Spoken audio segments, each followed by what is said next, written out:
Hi everyone, good morning. Gian here. Our Bible verse for today is all about 2 Timothy 1:7. For God gave us the spirit of not fear, but of power and love and self-control. Sapagkat hindi tayo binigyan ng Diyos ng spirito ng kaduwagan, kundi ng spirito ng kapangyarihan, ng pag-ibig at ng pagpipigil sa sarili. So, anong gusto pong ihayag sa atin ng verse po na to? Na mas nararanasan natin yung pagpapala ng Diyos. Lahat po tayo may takot, may pangamba, takot magkamali. Pero itong takot na to, hindi to galing sa spirito. Hindi to yung blessings ni God sa atin. Ang takot is hindi nagmula sa ating Panginoon. Yung spirito ng kapangyarihan at pagpipigil sa sarili at pagmamahal, yun po yung galing po sa ating Panginoon Diyos. God's gift is the power, love, and self-control. So,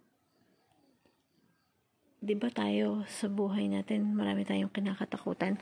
Like katulad ako dati, takot ako magsalita sa harap ng tao, takot ako magkamali. Marami akong kinakatakutan. Pero, kapag nakaigad ka, dapat tatanggalin mo pala lahat ng takot na yun. Kasi hindi yun mula sa Kanya. Kailangan mong pagkatiwalaan na andyan si God sa tabi mo. Na alisin natin yung worry, yung fear, kasi lalo na kapag may faith ka kay God, lahat magiging okay, lahat magiging banayad. Kahit na itong verse kasi na to, patungkol to sa huwag mong katakutan na ihayag sa ibang tao yung kabutihan ng Diyos. Yung pag-share sa kaibigan, sa pag-share kahit kanino ng patungkol sa Diyos, huwag tayong matakot. Kasi napakabuti po ng Diyos. At hindi po nakakatakot na ihayag sa iba kung gaano kabuti ang ating Panginoon Diyos. At sa pag-share natin sa iba is kino-conquer natin sa sarili natin yung pride of life. At the same time, yung kailangan pag nag-share ka din, andun din yung self-control mo. Kasi minsan, pag nag-share tayo, dumarating sa point, andun yung nagiging mayabang. So, dapat andun din yung may self-control.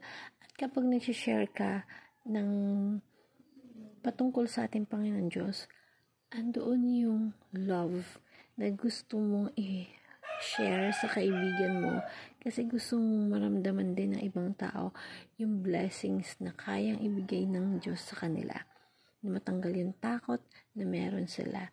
Yung takot na baka kung anong mangyari, baka hindi sila tulungan ng Diyos. Ganun. So, kailangan alisin po natin yung takot na yun. Kapag you are with God, kailangan wala itong mga to kasi hindi yan mula po sa ating Panginoong Diyos. And lagi po tayo mag-pray all the time. At magkasama po tayo every time na nagpe-pray tayo. Kasunod po nun andun yung pagiging thankful natin sa lahat ng bagay. So, kung nagpipray tayo palagi, andun din yun, dapat lagi din po tayo nagpapasalamat. And lagi tayong think positive in the light of our Christ. Andun palagi dapat yun na panghahawakan natin. Sa lahat ng bagay na ginagawa natin, pray without ceasing. Alam mo yun, yung patuloy tayong magdasal. Kasi, dun tayo kinakausap ng ating Panginoong Diyos. Dapat lagi po tayong marunong magpasalamat. Kasi when we have a thankful heart, mas pa na kinakausap at pinapakinggan po tayo ng ating Panginoon Diyos. Lalo na kapag meron po tayong mga kahilingan. And hope this verse help you sa life mo. Maging positive lang po tayo. At huwag kang matakot. Huwag kang matakot kasi God is with you. Kahit ano pa yung kinakaharap mo. And gusto ko pong i-share tong verse na to para magkaroon tayo ng pag-asa na andyan si God po para sa atin. Okay? Thank you everyone and God bless.